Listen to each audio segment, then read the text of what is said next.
everybody, my name is Max Lugavere. I'm the author of the best-selling book, The Genius Life, and I'm also the host of the Genius Life podcast, which you can check out wherever you get your podcasts. And I'm excited to do this video today about the 6 must-have staples that I've got to have in my house, in my cupboards, in my pantry, in my fridge, during the quarantine. So I'm going to tell you my 6 staples. But before we get to that, please guys, take a moment to support Feeding America, which is an incredible organization that sets up food banks all over the United States, helping getting food into the hands of people who need it most, especially during these uncertain times. You can hit the button below to donate. So these are the 6 staples that I gotta have in my kitchen during the quarantine.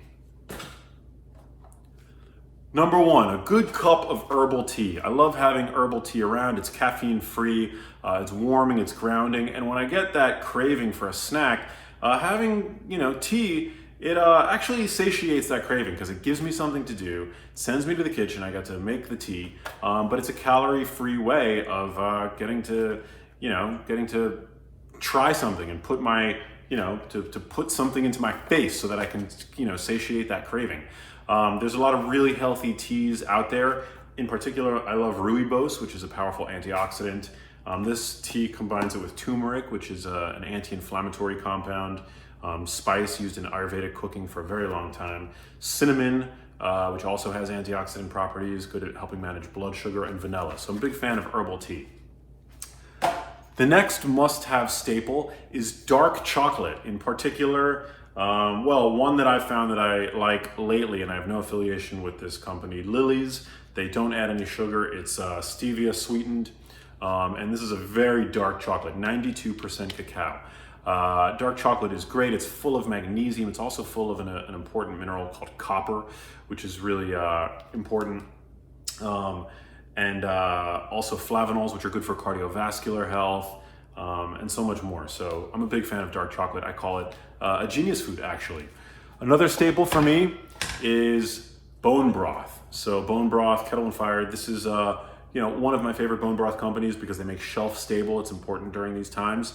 Bone broth is rich in collagen, which contains an amino acid called glycine, which is anti-aging, good for your skin, good for connective tissue, and antioxidant status and detoxification and things like that. So again, it's warming, it's grounding, it gives you something to do to make the bone broth super tasty. This is a coconut curry and lime flavor. I'm a big fan.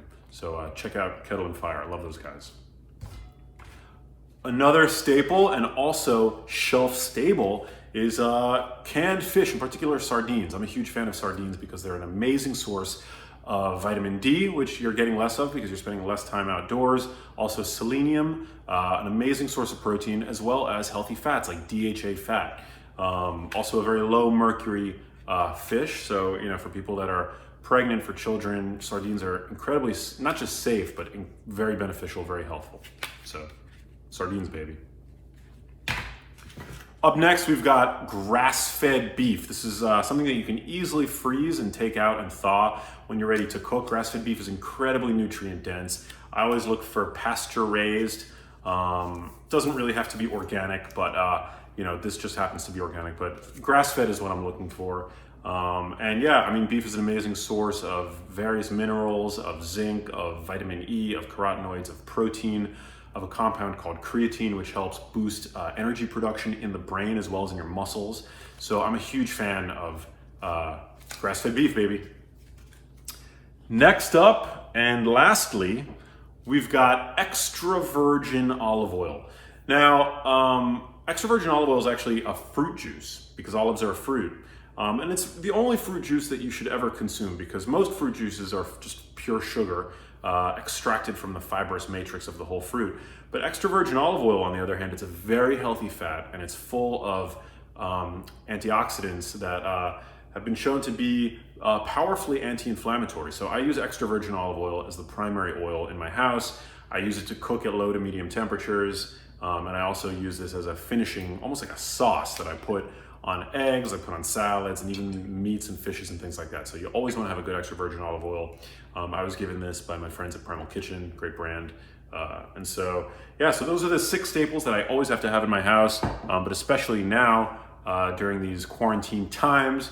So I hope that was helpful for you guys. Don't forget to support Feeding America, and also don't forget to pick up my new book, The Genius Life, and listen to the Genius Life podcast wherever you get your podcasts, all about health and wellness and ways to live a long time healthfully, without disability, without depression and things like that. So, The Genius Life. And again, I'm Max Lugavere signing out. Peace, guys.